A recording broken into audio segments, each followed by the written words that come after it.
Sir. Thank you. सो मैंने आपका जैसे एड्रेस सुना, आपने मेंशन किया कि जो पूरा सिस्टम है वो 3 ब्रह्मा विष्णु और महेश से चलता है, तो पेटीएम इस सब में कहाँ पर खड़ा होता है ब्रह्मा, आपके हिसाब अहम से? ब्रह्मास्मि। उसमें तो कोई कंफ्यूजन ही नहीं है। आई थिंक मोर और less all entrepreneurs are the creators of new, creators of something that doesn't exist. So Paytm का तो पर्पस ये था कि हम मोबाइल पेमेंट देश में लाएं, एंड जो छोटे छोटे दुकानदार हैं जिनकी पास प्रॉब्लम है कि उनको टेक्नोलॉजी नहीं मिलती, उनको फाइनेंशियल सर्विसेज नहीं मिलती, तो किस तरह से उनको सॉल्व करें। मैं अपनी फैमिली बैकग्राउंड के कारण मुझे समझ में नहीं आता था कि उनके लिए कोई बनाता नहीं है, सारी टेक्नोलॉजी बड़े लोगों के लिए बनती है। Right. So yes, Brahma Paytm role ने पूरा वो ब्रह्मा रोल है ऑब्वियसली। सर साथ ही अगर हम देखें तो टेक्नोलॉजी आज बहुत बूम पर है, लेकिन जब पेटीएम स्टार्ट हुआ था तब टेक्नोलॉजी उतने बूम पर नहीं थी, तो आपने किस तरह से अपनी वो जर्नी स्टार्ट करी और क्या चैलेंजेस आपकी जर्नी में रहे? वेल, देखिए, जब जर्नी स्टार्ट करते हैं तो ऑब्वियसली आपको बिलीफ चाहिए होता है और फेथ चाहिए होता है कि this is what will happen. In my opinion, when we were starting, it was very clear कि smartphone will revolutionise the world that we are seeing, and I was extremely clear that we wanted to play a role in smartphone expansion in the country, and I'd say that payment was my understanding that it will give the biggest impact. So in a country where bank account was a problem, payment was a problem, or things that you want to do, those are problems, I think it was a clear winner. Obviously challenge was convincing the board, convincing the team, convincing the money. I mean, obviously everything which is called resource was a problem. सो जैसे कि अगर आपकी challenges की मैं बात करूँ, उसमें funding एक बहुत मेजर की रोल प्ले करता है, तो उस चीज़ को क्या आपने चैलेंजेस फेस करे और कैसे आपने ओवरकम करा to make it such a big company? So I'm not those lucky ones who raised a lot of money. मेरा फर्स्ट राउंड ऑफ इन्वेस्टमेंट 7 साल बाद हुआ मेरी कंपनी स्टार्ट होने के। So 2001 when I started, I did not get any investors, and it took 2007 to get Series A, which means I'm not potent advisor of how to raise capital. और शायद वो time भी ऐसा था जब startup capital was not available, and then we made company which was free cash profit generating.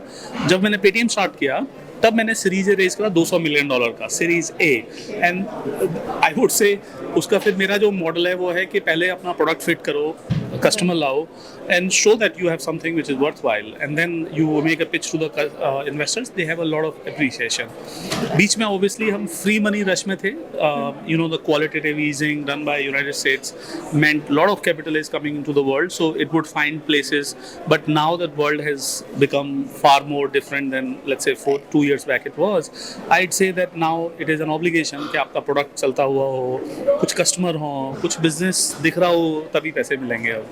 बिल्कुल। साथ ही sir जैसे अक्सर हम आजकल सुनते रहते हैं फंडिंग विंटर्स चल रहा है, और अभी अपने एड्रेस में G20 शेरपा ने बोला कि फंडिंग विंटर्स रही है, फंडिंग स्प्रिंग है, आपके उस पर क्या थॉट्स? फंडिंग स्प्रिंग में है, इंडिया को तो आइडेंटिफाई कर लिया गया है as a destination in the world.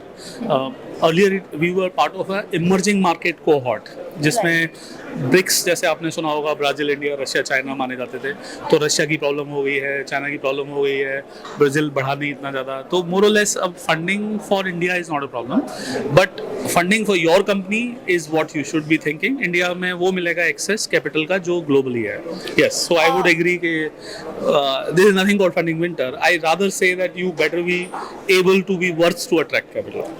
Sir, we are in 2023 and it's been like we are in 7 months of the year and there is no unicorn registered yet.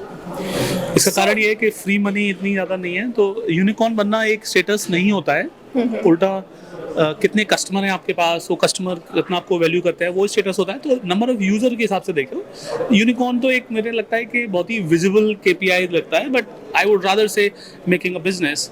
सो 2000 से 2010 में तो कोई यूनिकॉर्न था नहीं, लेकिन सारी कंपनियां तो वही हैं जो बिल्कुल। और साथ ही सर फिनटेक आपकी जैसे कंपनी है, पेटीएम एक टेक बेस्ड कंपनी है, so now technology is also at boom, so do you think that technology will replace human? Technology will replace human, तो जैसे कंप्यूटर ने बहुत सारी चीज़ें रिप्लेस कर दी। आप चेक इन करते थे काउंटर पे जाके, तो अब तो खुद अपने घर में चेक इन कर लेते हो, so you may think technology is replace that human. So technology will inevitably become the ether of our life more and more places. Should it replace human? Process will become more and more efficient, which means that you may need a person for some role but not.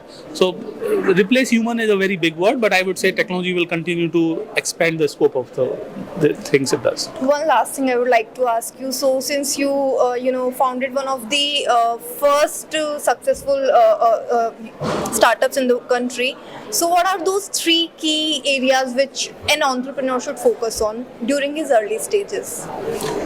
So the biggest thing is that why are you doing it? क्यों कर रहे हो? ये कर क्यों रहे हो? मुझे लगता है कि वो क्वेश्चन बहुत ही अनआंसर्ड रह जाता है. Sometime it is called K O this is the fashion और फैड और this is the need, but ultimately it should come from within. So I would say why are you doing it is the biggest question which will bring the next skill which is called resilience, जिसको हम बोलते हैं कि आपको जब headwinds आएंगे, जब problems आएंगे, तब then you will stay by that. And there is no doubt about it that when you have answered why, how and when and so on will get sorted out. And because you are committed about why you're doing it, you will not feel the problem is a problem. It will seem like a okay, I can cross it like this. और अगर आपका why sorted नहीं है तो सब कुछ problem है. Thank you so much, sir.